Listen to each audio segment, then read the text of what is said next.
Bonjour, aujourd'hui nous allons parler de la conductivité de l'eau. Qu'est-ce que la conductivité de l'eau? La conductivité de l'eau représente la capacité de celle-ci à conduire un courant électrique. Il est important de préciser qu'à son état pur, l'eau ne conduit pas l'électricité. Pour présenter la qualité des conducteurs, l'eau doit posséder des cations et des anions qui permettront le transfert d'énergie. Sachant cela, vous comprenez donc qu'une eau présentant une conductivité élevée est aussi fortement concentrée en matière dissoute totale.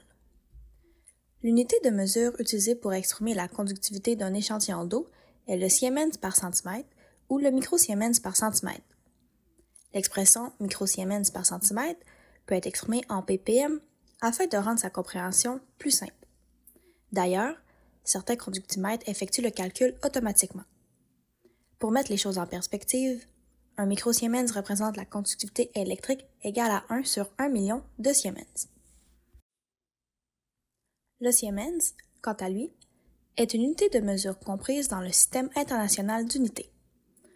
Lorsqu'exprimé à l'égard de courants alternatifs, le siemens représente la relation réciproque entre l'impédance et les ohms, alors que pour le courant continu, le siemens représente la relation réciproque entre la résistance et les ohms. Avant d'aller plus loin, rappelons que la conductivité de l'eau est affectée par le type d'ions se retrouvant dans l'eau et leur quantité. En effet, le type d'ion se retrouvant dans un plan d'eau aura un impact sur la conductivité puisque certains matériaux sont de meilleurs conducteurs que d'autres. En ce qui a trait à la quantité, il est logique de penser que plus il y a de conducteurs, plus la conductivité sera élevée. Enfin, la température de l'eau impactera proportionnellement la conductivité de celle-ci. Brièvement, l'augmentation de la température de l'eau augmente la solubilité des minéraux et la mobilité des ions s'y retrouvant.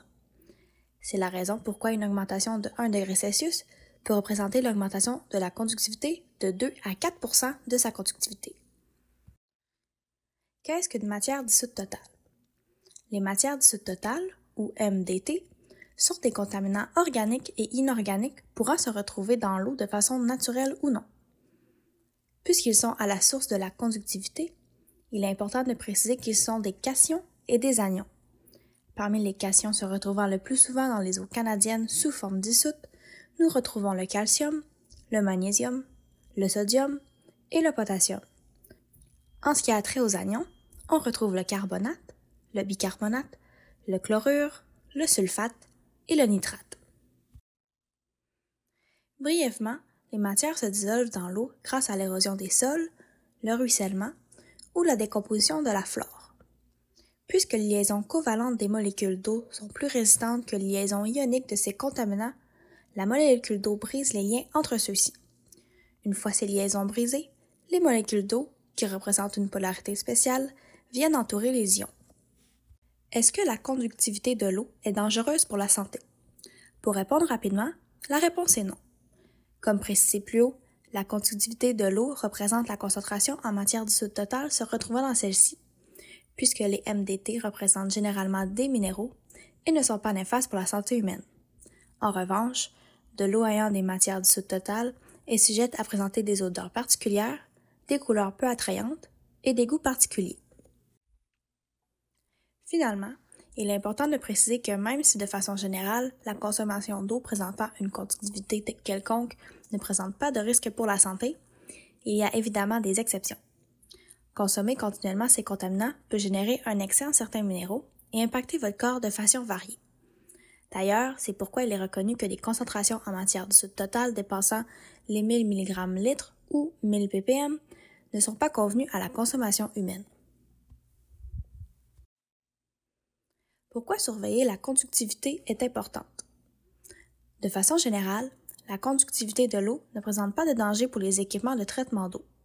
Toutefois, pour certaines utilisations précises comme l'eau de bouilloire haute pression ou la production de microprocesseurs, la conductivité peut être problématique et peut causer des problèmes aux équipements et aux produits. Comment diminuer la conductivité de l'eau? Sachant que la conductivité de l'eau provient des ions se retrouvant dans celle-ci, il est évident que l'extraction de ces ions aura un impact sur la conductivité. Donc, pour atteindre une conductivité visée, il faut traiter l'eau en éliminant les contaminants conducteurs se trouvant dans celle-ci. Dans cette vidéo, nous allons vous présenter 4 manières: la nanofiltration, l'osmose inverse, l'électrodéionisation et les échangeurs d'ions. La nanofiltration est une technique de séparation fonctionnant grâce à une barrière physique, comme un filtre, bloquant certains contaminants se trouvant dans l'eau. Les membranes de nanofiltration possèdent des pores de 0,001 micron, ce qui permet à ces filtres d'extraire les bactéries, les virus, les minéraux et même certains ions de sel. Sans rentrer dans les détails, pour fonctionner, la nanofiltration nécessite une barrière physique et de la pression pour forcer l'eau à traverser les pores des membranes. La nanofiltration aura un impact sur la conductivité puisqu'elle a la capacité d'extraire les matières dissoutes se retrouvant dans l'eau. Étant donné leur taille variable, certains ions ne peuvent pas être extraits par l'utilisation de la nanofiltration. C'est pourquoi l'utilisation de cette technologie permettra la diminution d'environ 50 à 70% de la conductivité de l'eau. D'ailleurs, en fonction de la qualité de l'eau dans laquelle vous faites face, il se peut que des étapes de filtration soient nécessaires en amont de la nanofiltration, puisqu'une eau présentant une trop grosse quantité de contaminants viendra encrasser trop rapidement les membranes et diminuera l'efficacité du traitement. L'osmose inverse est sans doute la technologie de traitement d'eau la plus versatile qui soit. Le principe d'osmose est très semblable à celui de la nanofiltration. La différence étant que le type de membrane utilisé pour effectuer la séparation des contaminants. De façon simplifiée, la différence entre l'osmose inversée et la nanofiltration est la dimension des pores. En effet, les pores se trouvant dans les membranes osmotiques présentent une dimension de 0,001 micron. Lorsqu'une osmose inverse est utilisée pour la réduction de la conductivité, le principe est le même que celui de la nanofiltration, extraire les matières dissoutes dans l'eau. Contrairement à la nanofiltration, les osmoses inverses permettent l'extraction d'environ 90 à 95% de la conductivité de l'eau. Pour atteindre un taux d'extraction de 95% de la conductivité, il se peut qu'une double osmose inverse soit nécessaire. Encore une fois, à moins que l'eau d'alimentation soit particulièrement pure, l'osmose inverse ne peut pas généralement être utilisée seule, sans quoi les membranes s'encrassent trop rapidement. Typiquement, la limite de concentration des matières dissoutes totales dans l'eau à traiter par une osmose inverse est de 70 000 ppm. Lorsque la concentration est supérieure à 70 ppm, les membranes d'osmose vont s'encrasser beaucoup trop rapidement. Pour atteindre un taux d'extraction supérieur à celui offert par les osmoses inverses, il faut faire appel aux techniques de polissage, qui sont des technologies installées en aval d'une osmose afin de venir extraire les résidus récalcitrants dans l'eau. Opérant sous le principe d'échange d'ions, l'électrodéionisation est une technique de polissage qui fonctionne en produisant un courant électrique de façon continue afin de régénérer continuellement un lit de résine. Lorsque l'eau rentre en contact avec le courant, elle se décompose pour former une molécule de H positif et une molécule OH négatif. Ces molécules sont responsables de la régénération de la résine ionique et cationique se retrouvant dans le module EDI. Le principe d'échange ionique reste toujours le même. Les ions contaminants sont échangés contre les ions permettant la production d'eau pure. Lorsque l'eau contaminée passe dans le lit de résine d'un module, les ions H positif et OH négatif se retrouvant sur la résine sont échangés par des ions contaminants dans l'eau, ce qui produit de l'eau ioniquement pure. Afin de vous aider dans l'identification d'une solution optimale en fonction de vos besoins, nous présenterons 3 situations. Dans la première, les besoins en eau seront de moins de 20 GPM. La deuxième sera pour des besoins variant entre 20 et 500 GPM, et la troisième visera les besoins de plus de 500 GPM. Dans chacune des situations, 2 qualités d'eau seront présentées, moins de 500 microsiemens par centimètre et moins de 5 microsiemens par centimètre. Pour une production de 20 GPM et moins, avec une conductivité d'au moins 50 microsiemens centimètre, c'est généralement l'osmose inverse qui sera suggérée. En ce qui a trait à la préfiltration nécessaire à votre osmose, cela variera en fonction de votre eau d'alimentation. Si vous nécessitez d'une eau de meilleure qualité, la meilleure option est l'ajout d'un échangeur ionique à lit de résine. Dans cette situation, 2 solutions s'offrent à vous. Vous pouvez faire installer un système complet d'échangeurs d'ions à lit séparés ou opter pour une option de service DI, ce qui a trait à la location de réservoirs, de résine et la régénération de celle-ci. L'avantage est que vous n'avez pas à vous soucier de la gestion du risque relié à l'entreposage des matières dangereuses pour la régénération et les coûts associés sont généralement avantageux vu le peu d'eau nécessaire à vos opérations.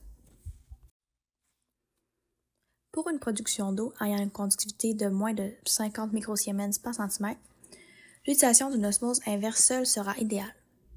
En revanche, pour une eau présentant moins de conductivité, il faudra combiner l'osmose inverse avec une EDI, donc une électrodéionisation. En adoptant l'électrodéionisation, la conductivité de l'eau sera sous les 5 microsiemens par centimètre. Malgré que l'investissement financier initial sera plus grand, la rentabilité à long terme sera beaucoup plus rentable et due au faible coût d'utilisation des modules EDI. Pour une conductivité de moins de 50 microsiemens par centimètre, l'osmose inverse reste la meilleure solution. En revanche, pour la production d'eau de moins de 5 microsiemens par centimètre, on retourne sur les échangeurs d'ions Ali mixtes. Toutefois, dans cette situation, l'installation d'un système complet avec des résines Ali mixtes et les régénérants sera nécessaire puisque les équipements deviennent trop massifs pour être transportés de façon économique. Comme vous l'avez probablement remarqué, dans ces suggestions, on ne retrouve pas la nanofiltration. C'est parce qu'elle offre sensiblement le même type de traitement que l'osmose inverse, mais de façon moins efficace. Cette technologie pourrait être envisagée lorsque la conductivité visée se situe entre 50 et 100 microsiemens par centimètre. Pour conclure, rappelons-nous que la conductivité de l'eau est causée par la présence de matière dissoute dans celle-ci, puisque l'eau pure ne conduit pas d'électricité. Les technologies permettant la réduction et la conductivité sont très variées, et nous avons présenté les plus répandues et les plus efficaces. L'identification de la meilleure solution en fonction de vos besoins permettra de réaliser vos objectifs en production d'eau. Pour trouver la meilleure solution pour vos besoins, contactez DurPro. Nos spécialistes en traitement d'eau se feront un plaisir de répondre à vos questions.